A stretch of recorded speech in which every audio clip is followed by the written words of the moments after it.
Okay, so you already know the truth. You just keep negotiating with it. Let's handle that, okay?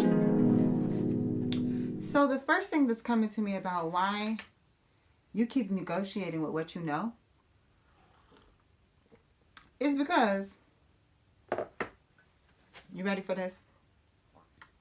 You have given yourself too many outs on your word.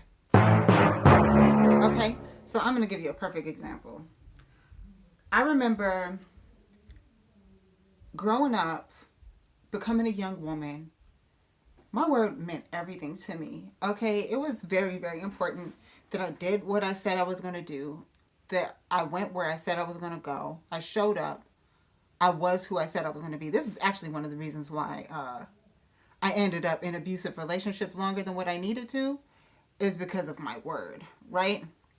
And what actually helped me to get out of it was my mother telling me, I'm working on this design. I created this hat over a year ago, and I'm still trying to figure out how to perfect it. So I'm fidgeting with it because I'm like, what looks best? But whatever. What my mother said helped me to let go of those relationships, but it also put me into a paradoxical way of being. Okay? So she said, Juanine, you can always change your mind. And I was like, huh, I can't I? I can always change my mind. I don't have to just stay there because I said I was going to stay there. But oh man, that started, I think I really took advantage of that. Because on quite a few occasions, I was like, oh, I know I said I was going to do that, but I could change my mind. You know, like, I know I was going to go there. I was going to blah, blah, blah, but I could change my mind. Until one day I realized, Juanine, girl, you're not really a woman of your word anymore. You need to change that, right? And that's kind of what I'm feeling about what happened with you. Let's pull a card, and then we're going to dig deeper because I'm already getting all kinds of insight, okay?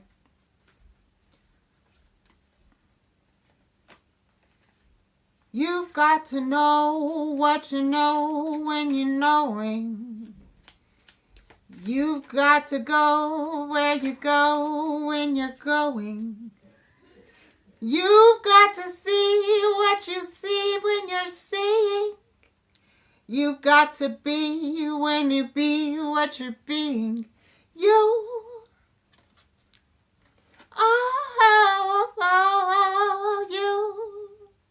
You've got to know. This is interesting. I know you saw me shuffling those cards. But I feel like 3 weeks in a row, this card has come out, okay? Or at least, like, it's come out frequently. Okay. How do you recover a conversation when it drops into a low frequency?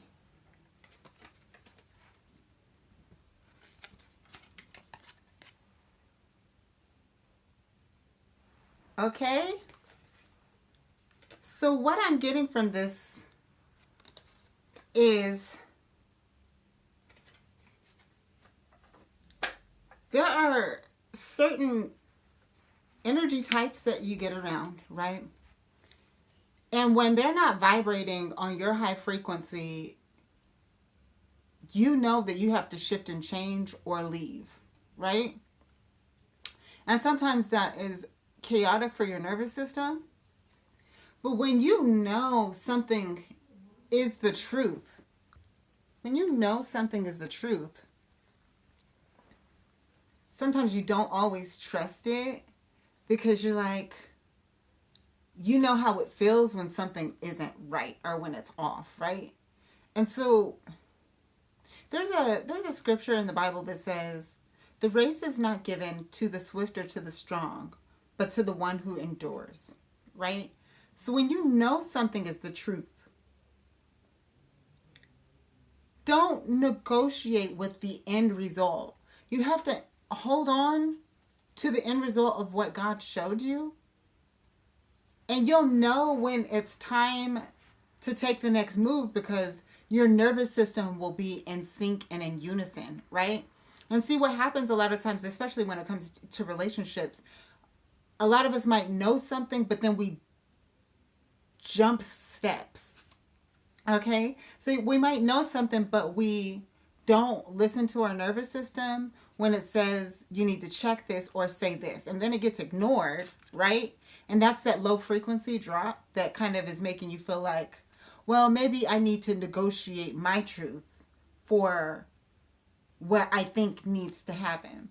And that's not the right thing. It's you have to stay honest with what it is you need out of this situation. You have to stay honest about what your truth is and what you're holding on to and the vision that God showed you. And anyone who is involved, they need to be part of that conversation, right? And that everyone comes to the table with their truth, energetically, physically, spiritually, emotionally. And then the negotiation is not with your truth, but it's, can we walk together with where my truth is and where your truth is? That's the difference.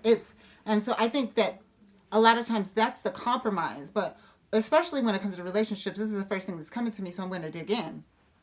As people compromise what is necessary for their nervous system to be at ease. They compromise what their spirit needs to thrive because they think that's what you do in relationships. No, the compromising is, maybe I'm used to walking alone, okay? But how can I still have the same stability in my step while holding someone's hand? Maybe it's we hold hands for a few steps and then I still need to walk by myself for this whole, we can't walk down the beach the whole time holding hands. My hands get sweaty. I start to, like, I need to move around, you know what I'm saying? So we can hold hands for a little bit, but then I need to still be able to walk alone. This is compromising, but it's not, well, maybe I'll walk with one leg instead of two legs because you want to be the other leg, right? You feel what I'm saying? That's not being honest to your truth. You have two legs for a reason. God gave you a mission for a reason. God gave you your intelligence and your brilliance for a reason, and you need to use it. And when it comes to partnering that with other people or other ideas, other systems, other ecosystems, you have to be honest and true to what the vision is that God gave you. Okay? That's what I'm sensing about this. And so when things drop into low frequencies, it's not about you changing your truth. It's about you being honest about, is my truth and your truth still in alignment? This is important. I'm giving you some high value information right here. Is it in alignment? That's the check. And if it's not in alignment, can we find a way to become in alignment and still be honest to both of everyone's truth that's involved? If not, that's when you know things need to pivot and change. Okay? This is real simple. Okay? And although it feels complicated, the most complicated part is how you feel on the inside about being honest. Okay? And the other thing that I'm getting is when you know the truth, you have to hold on to it. So sometimes also it's assuming that you're going to have to do a whole bunch of pivoting and changing that really may not even be necessary. Because when you're really in alignment with your truth, whatever reality it is that you're manifesting with that truth, most likely it's going to be, especially if you're at the highest value, the highest peak of your truth, and you're living and being your truth, whatever's a match for that value most likely is going to come at an alignment that is ready to meet you there with very little changes. Okay?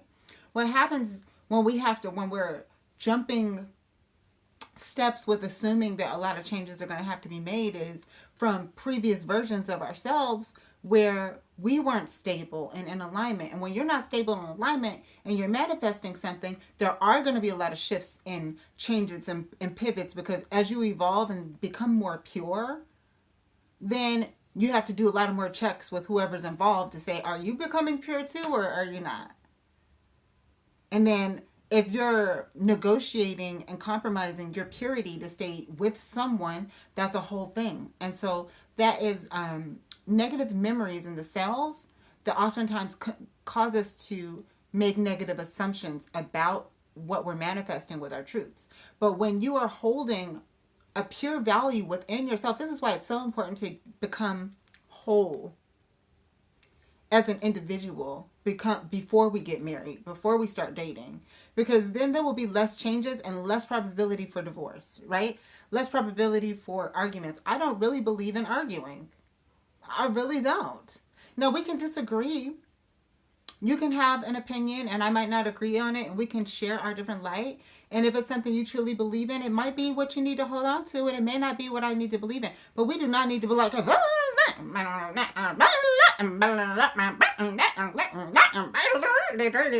right? That is too much. Oh my gosh, who has time for that? And that is so stressful on the nervous system too, right? So when you're whole, you can stand on your truth and know that that's the truth that you need to have, and still be compassionate and open to evolving and learning and growing in a way that is honoring your truth still, right? Because you may have a truth that you know is your truth, but we are beings that are meant to evolve and grow. So as you match with your divine partners in marriage and business and whatever it is, everyone's going to have their truths, but it should cause us to become better when we're with the right people in the right environments, in the right circles, right communities, right? Okay.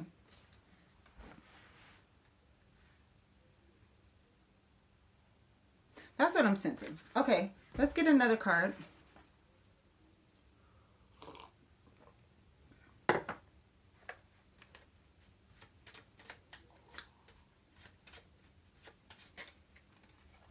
Of course, because these cards be on point. I communicate my truth clearly and with compassion. Truth. And creativity. I'm creative and open to new experiences. Confirmation. Creativity. So also, while you are honoring your truth and not going back and forth about, well, maybe I should, maybe I shouldn't, maybe I do know, maybe I don't know, is saying, I know that this is my truth. God gave me a clear sign. I'm going to trust it. I'm going to stand on it. And I'm also going to be open to that truth evolving as I walk toward it. Period. Okay? You've got to know what you know when you're knowing. You've got to go where you go when you're going. You've got to see what you see when you see. You've got to be what you be when you're being you.